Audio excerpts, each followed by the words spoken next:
So y'all might have heard that I am passionate about making EMS intubation safer. I've spent a lot of time developing a bundle of care based on the best evidence available to decrease rates of peri-intubation hypoxia, hypotension, and cardiac arrest while increasing first-pass success. I've implemented a DSI-based protocol at 3 different systems now aimed at doing this. The key part of these protocols is using ketamine to relax the patient and allow us to implement evidence-based pre-oxygenation strategies, thus optimizing the patient's physiology in preparation for a short period of apnea, hopefully short, to allow for intubation. Now, that pre-oxygenation is the important thing. I require non-invasive ventilation using either CPAP or BiPAP or manual for at least 3 minutes in these protocols. Now, this was based on several trials in healthy patients comparing non-invasive ventilation to face mask for pre-oxygenation, and that showed better pre-oxygenation with non-invasive ventilation. Because of that, I mandated non-invasive ventilation across the board. Now, despite this evidence, there's been ongoing debate about the need for non-invasive ventilation. There are some people that still advocate for using pre-oxygenation only with a non-rebreather, particularly in patients that aren't hypoxic. So the way this argument goes is, well, they're not hypoxic now. Non-rebreather is just fine. So in order to answer this question, what we really needed was an RCT of patients undergoing intubation when they're sick, and including quite a few patients who weren't hypoxic to begin with, so that we would best understand the appropriate methods. Well, we've got a paper just like that. The PREOXI trial was just published in the New England Journal of Medicine, and it's getting a lot of attention, and rightly so. Stick around and we'll dig into the details. What is a lighthouse? It is a tower with a bright light at the top, located at an important or dangerous place. The main purpose of a lighthouse is to serve as a navigational aid and to warn of dangerous areas.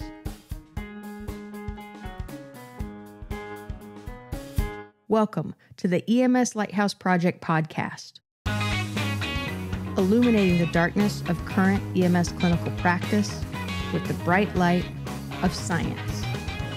Here's your host, Dr. Jeff Jarvis. Howdy, y'all. I'm Dr. Jeff Jarvis, back with another episode of the EMS Lighthouse Project podcast, where we bring the bright light of science to the darkness of current EMS clinical practice. Y'all, I am really excited about today's episode because it is a well-done RCT that can inform one of the key aspects of safer intubation, that is pre-oxygenation. So why do I care so much about this? Well, because I have been in charge of systems that ended up hurting people when we were trying to help people. I lost a lot of sleep trying to make sure that those episodes never happened again. Now, if you haven't heard me talk about this before, the short story is I was very focused on improving intubation first pass success at my prior system. We went through multiple PDSA cycles, working hard to focus on our use of the King Vision video laryngoscope. Now, I'm not using that device anymore at my new system, but that's a story for a whole different podcast. I got our system so focused on first pass success that we lost sight of the more important thing. That is what was happening to our patients as we performed intubation. We had a sentinel event where we had a prolonged intubation attempt that precipitated profound hypoxia and led to Brady asystolic cardiac arrest from the hypoxia. Now, as part of the investigation into that event, and knowing that my focus on first pass success was way more to blame than the medics performing the intubation, we discovered a couple things. The biggest of which is that 45% of our RSI intubations resulted in peri-intubation hypoxia. I felt like that was unacceptable, and I did what I normally do when trying to solve a problem, I dove into the literature. Why? Well, because I'm a nerd, that's why. I can hear you asking, don't judge. I'm a nerd, you know it. That's what I do.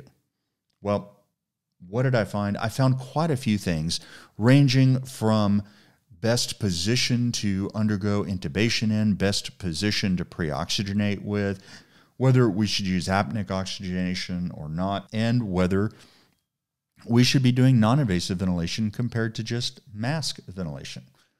So the protocol we ended up with was based on mandatory delayed sequence intubation for all non-cardiac arrest intubations.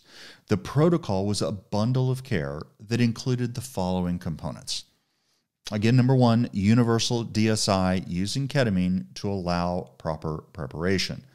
2, head-up positioning during pre-oxygenation and intubation. Step 3 was apneic oxygenation used at flush rates throughout pre-ox and intubation. 4 was pre-ox using a BVM with PEEP or BiPAP. 5 was mandatory goal-directed physiologic targets. Now, what this means is that there will be no intubation without continuous SpO2 readings of 94% or better for at least 3 minutes and an SBP, systolic blood pressure, greater than 100. If you can't hit those targets, at least in my systems, you're going to bail out and use a supraglottic. At any point in here, if the SpO2 drops below 94%, you punch out, correct the problem, get it up above 94, and keep it there for 3 minutes. You got to have 3 minutes or you don't attempt the intubation. So that's the bundle of care that we've implemented, 3 different systems now. So we published the results of this bundle, and we did it in a before and after study, published it in Annals of Emergency Medicine. And the bottom line is we saw a decrease in peri-intubation hypoxia from 45% to 3.5%. It worked. It worked there. It worked at other systems. Now, one of the key components of our DSI protocol is giving ketamine to allow maximum pre-oxygenation. So what's the best approach to pre-ox? Well, there are several papers showing better pre-oxygenation in a head-up position and better pre-ox with non-invasive ventilation than non-rebreather. Unfortunately, the evidence is not all showing the same thing. It's a bit mixed. There are some papers showing better pre-ox with non-rebreather, particularly in patients that are not hypoxic. Now, that evidence is also a bit weak because it's typically in healthy patients undergoing routine anesthesia, not really the patients we're intubating. And again, there is this feeling of equipoise out there in the world. There's resistance to using non-invasive ventilation for pre-ox, certainly across the board. And that's where the PREOXI trial comes in. And it's why I'm so excited about it. I've been waiting for a trial like this for a long time. It provides direct, high-quality evidence about this question and in critical patients, the sort of patients we intubate in the field and we intubate in the ER. Now, with that out of the way, let's jump into this paper. So the title of this paper is Non-Invasive Ventilation for Preoxygenation During Emergency Intubation. There were a crap ton of authors, but the lead author was Dr. K.W. Gibbs, writing for the larger group of investigators. It was published online in the New England Journal of Medicine, June 13th, 2024. Seriously hot off the presses, considering I am recording this episode on the 16th. Speaking of which, happy Father's Day out there to all of my fellow fathers. I hope y'all are celebrating having the greatest job in the world with your family. I know we're going outside later on in the scalding hot Texas weather. We're watching some Astros baseball. Now, the methods of this study, it was a pragmatic, multi-center, non-blinded, randomized control trial. It was conducted in 7 emergency departments and 17 ICUs at 15 different medical centers in the United States. Pragmatic here means that only the methods of pre-oxygenation was specified in the protocol, and everything else was done according to local standards and clinician judgment. That does help us extrapolate this and generalize it to other settings better. The population. These were critically ill adults 18 and over who were undergoing intubation using sedation and laryngoscopy, RSI. They excluded the usual suspects: prisoners, pregnant women, pediatrics, those hard-to-study P population patients. They also excluded patients who, in the opinion of the treating clinician, could not tolerate a 3-minute period of pre-oxygenation by any method. In other words, the dreaded crash intubations.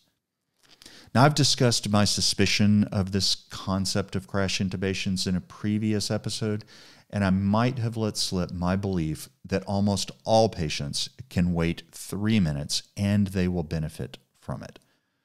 But again, that's a different episode. Now, the authors also excluded patients that the attending physician felt either required or wouldn't tolerate either of the methods of pre-ox being studied here. In other words, if they felt they absolutely positively had to have non-invasive ventilation, they were excluded from the trial. Now, finally, they excluded patients who were already on non-invasive ventilation before randomization. And remember, randomization occurred before any sedative was given. The intervention that they're looking at here, it was 3 minutes of pre-ox using a non-invasive ventilation. And they define that as a tight-fitting mask and ventilator or a dedicated bilevel machine. All patients had 100% FiO2 and at least 5 of expiratory support and 10 of inspiratory support. Now, the control group was also 3 minutes of pre-ox, but they got it with a mask without PEEP or pressure support. The trial would have allowed a non-rebreather, which was, by the way, used in the vast majority of patients. It would have also allowed a simple mask or even a BVM if they weren't using PEEP and they weren't on a ventilator. Now, I mentioned the vast majority were on a non-rebreather. It turns out to be around 88%. The difference was in simple mask, it looks like. Now, whatever type mask was used, it was attached to flush rate oxygen at least 15 liters or higher, whatever it would go to. Now, both groups could get apneic oxygenation at the discretion of the attending physician, and the operators could use either direct laryngoscopy or video laryngoscopy, depending on what they wanted to. That's not what was being studied here. Outcomes. The primary outcome was the proportion of patients with peri-intubation hypoxemia. That's defined as an SpO2 of under 85%. And the time period. What does peri-intubation mean? Well, it was defined as between the time the sedation was given and 2 minutes after intubation. Now, I got to point something out here. This interval from sedation to 2 minutes after intubation, that is a shorter interval than the NIMSQA Airway 01 measure, also known as -1A. It looks at 5 minutes before to 5 minutes after intubation. Now, in all fairness, the NIMSQA measure committee has approved a change to this to go to 3 minutes before and 5 minutes after. We did that as part of our ongoing measure maintenance work. That's just an aside. I got to plug the NIMSQA measures, got to wear my NIMSQA hat here. But that aside, just to be clear, the peri-intubation interval in this paper was from the time of sedation to 2 minutes after intubation. All right, secondary outcomes. Well, it was the lowest SpO2 recorded during the peri-intubation period. It was measured as a continuous variable, as opposed to the primary, which was dichotomous. It was either hypoxemic or not. Now, they also had a bunch of exploratory outcomes. They looked at 2 levels of hypoxemia, under 80 and again under 70%. They looked at hypotension, which they defined as a systolic blood pressure under 65. Yeah, I think that counts as hypotensive. They also looked at the rates of cardiac arrest, first pass success, operator witnessed aspiration during the intubation, the development of new infiltrates on chest x-ray 24 hours after intubation. A lot of exploratory variables. Now, the analysis was pretty straightforward, just like you would expect in a randomized trial. Complicated statistics are typically done in observational studies because they're trying to compensate for uncontrolled biases, uncontrolled variables. But that's the beauty of a randomized trial. All confounders, including those that are known and unknown, are controlled for. Why? Well, because they should appear equally in both groups. That's what randomization does. There's no need for complicated propensity matching or regression. Not that there's anything wrong with these. It's just that they're typically not needed because of randomization, assuming randomization doesn't just completely fail. Because it's random, it is possible it will fail, and that's why you'll always have a table of one comparing the base, or a table one comparing the baseline characteristics between groups. Now, I mention this because the primary and secondary outcomes in this paper are reported as an unadjusted difference. What was the difference in the rate of occurrence? Now, they also threw in 95% confidence intervals. They used a chi-square test with intention to treat analysis for the primary outcome. The intention to treat part means that patients were analyzed in the group to which they were assigned, regardless of the treatment they actually got. That's typically the recommended method of analysis for RCTs. Now, most importantly, these were obviously smart researchers. How do I know that? Well, because they used R. They didn't use some inferior product like, say, Stata, despite the fact that Stata is based in College Station, home of my beloved Texas Aggies. Despite that, still inferior programming language. Now, I say this really just as a test. I'm trying to see whether Rimley ever listens to this podcast. If she does, that'll definitely get her attention. All right, that's the methods. Let's get to these juicy results. They determined they needed to recruit a sample size of 1,264 patients, and they were looking for a 6% difference between hypoxemia between these two groups. They ended up with 1,301 patients, and they enrolled them between March of 22 and October of 23, hopefully after the major impact of COVID.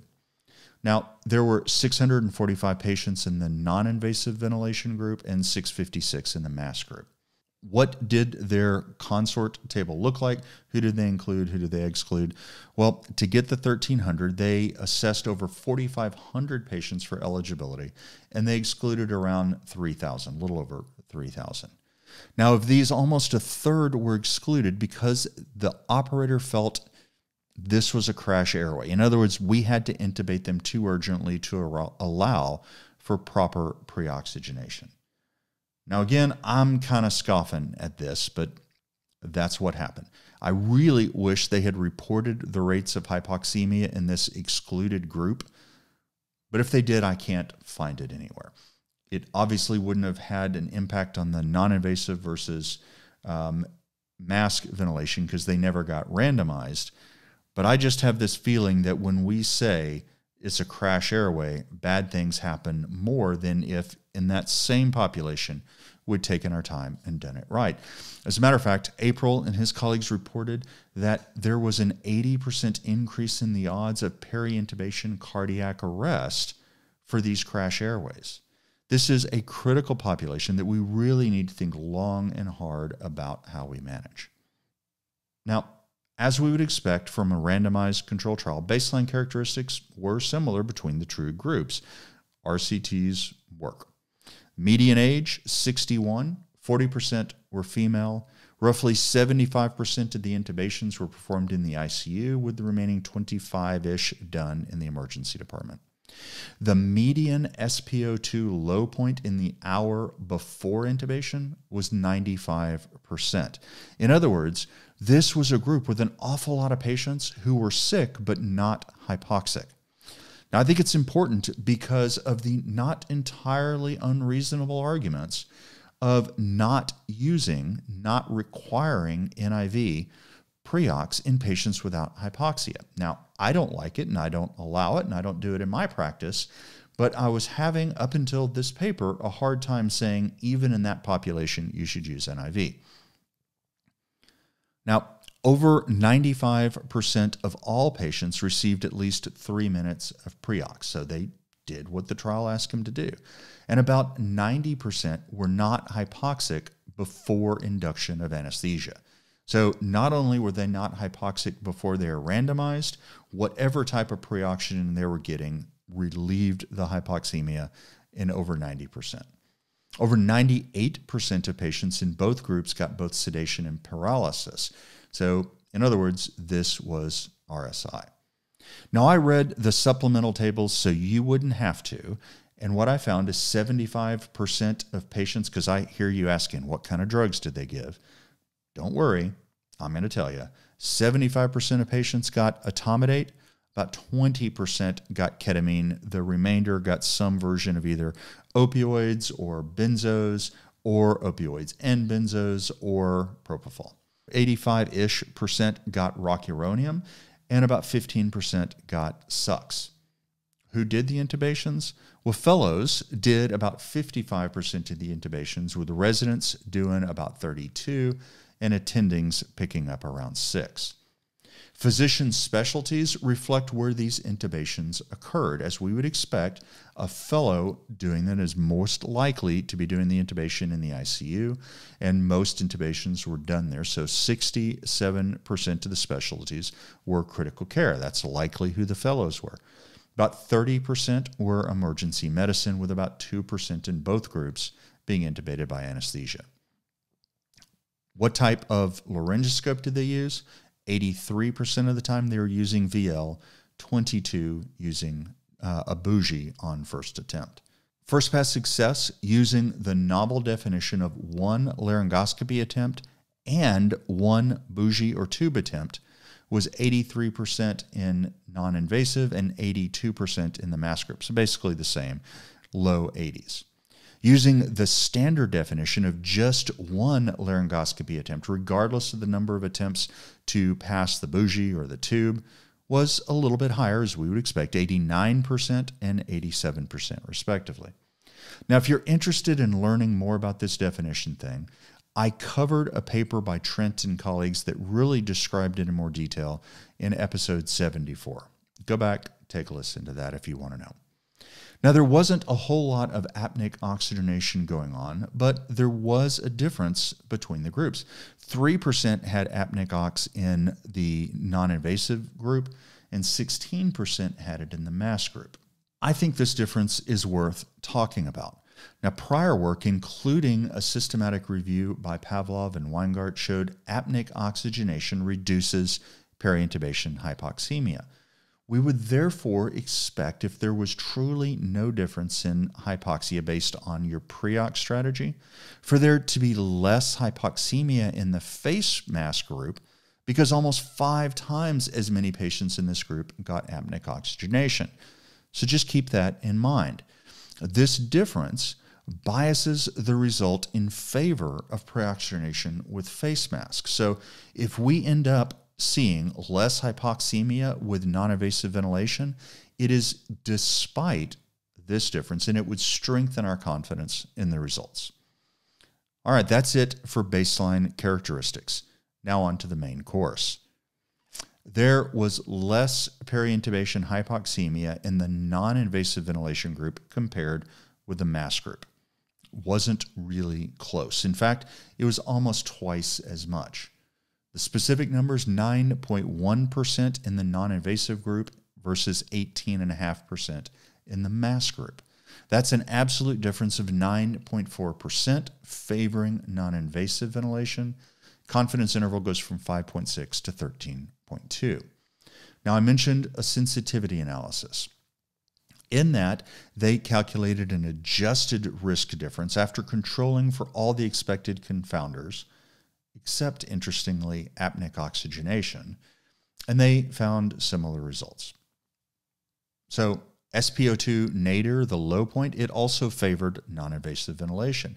The median low SpO2 is 99% in non-invasive and 97% in the mask group. Now, that was statistically significant, even if it doesn't seem like that big of a difference, 99 to 97. But remember that the median they're reporting, the median is a statistic that minimizes the impact of large outliers. So just keep that in mind. A little nerd point for you. They included a severity of hypoxemia outcome. What they found, 6.2% of patients in the non-invasive group had a low SpO2 under 80% compared to 13.2% with the mask. Likewise, 2.4% in the NIV group had a low under 70 compared to 5.7% in the mask group. Both of those are significant. There was also less peri-intubation cardiac arrest, thankfully low in both groups, but 0.02 in NIV and 1.1 with mask. There was no difference in peri-intubation hypotension, first-pass success, or aspiration. So those are the results. Bottom line is this is a well-designed RCT of critically ill patients undergoing intubation, and it confirms that we should be pre-oxygenating these patients with non-invasive ventilation, basically using BiPAP or the poor man's CPAP, BVM with apneic oxygenation and PEEP. So what's my takeaway? NRB for pre-oxygenation, just say no. Seriously, stop doing it. Now, some of you are out there. I can hear you, I can hear what you're saying. You're saying still we need to do NIV in hypoxic patients. We'll spot you that. But if there aren't hypoxic a mask, it's just fine. Except that's not what this trial showed. Remember, the vast majority of patients in this trial were not hypoxic before induction. Despite that, non-invasive ventilation was better and had less peri-intubation hypoxemia. But, I can still hear you saying, but NIV, it's a pain in the ass to set up. Yeah, and? Well, it turns out so is pre-oxygenation. I don't care. This is about our patients. It's not about us and our convenience. I've said many times, if we're going to intubate, we need to do it right. And if we can't do it right, we shouldn't do it at all. If we can't be bothered to adequately prepare our patients for a safe intubation, then we shouldn't intubate them. We should just use a supraglottic instead. Remember, it's about our patients. It's not about our egos. We need to do it right. And now we have even more evidence that doing it right means using non-invasive ventilation for pre-oxygenation. As with any paper, it's important to look at what the paper cannot tell us. This paper looked only at the approach to pre-oxygenation. Pre-ox is clearly important, but it's only one component of adequate preparation. I am still 100% on board with universal DSI. I think this paper supports the bundle that we've built, even if this paper is only addressing one part of the bundle. Now, don't worry, there's lots of evidence for other parts of the bundle too. Feel free to read my paper in Annals about it, or I wrote an article in EMS magazine that went through the evidence for all of the components. Now, we just have stronger evidence for this one part of the bundle. Guys, as always, I welcome your comments or questions. I'm really excited about this paper. I think it is meaningful because it strengthens what I, anyway, felt like we already knew, and I always like papers that do that. You can reach me on Twitter or X or whatever it's called at Dr. Jeff Jarvis. Thanks for what y'all do every day to take care of your communities. And thanks for listening. Take care, y'all. You've been listening to the EMS Lighthouse Project podcast, a proud member of the FlightBridge Ed podcast family and a Fire Dog production. Visit flightbridgeed.com for more information.